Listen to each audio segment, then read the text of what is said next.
Waiting time through grace is sandpaper time. So if God has put you in a time of waiting, if God has put you in a time of grace where the sandpaper is going over your life, receive it.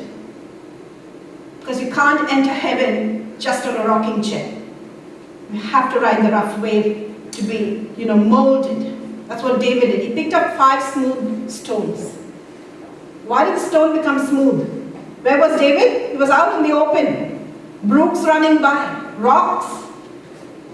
But yet there were smooth stones in the stream.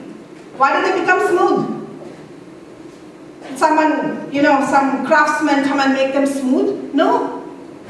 The waves went over them. The rocks, they tumbled over rocks and rocks and rocks. All the rough edges kept going. And then they were lying in the brook, and the Spirit of God was washing over them day and night, removing everything not needed. Grace was working. Became 5 smooth stones ready for use. Amen? That is what Peter did. He allowed the grace of God to work in him. He said, God, I was that before, but now grace, I was so excited when I was preparing this, because you see Peter now, he's so patient. Grace was an operation. He waited patiently because he was trusting. Peter is calm, composed. His mind is at rest because he's trusting in the Lord. Grace taught Peter the power of waiting. Every rough edge was removed. He was set right. He was ready to go forward and be used. And in that time of waiting, he allowed God to move with him. How often do we allow ourselves to really wait upon the Lord? Such a tough thing. Waiting upon the Lord is so tough, so tough. Do we allow the Spirit of God to do His work in us?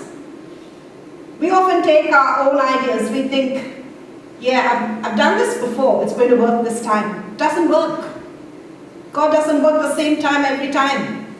Every time is a different way He shows you grace. Every time is a different way He opens up a door.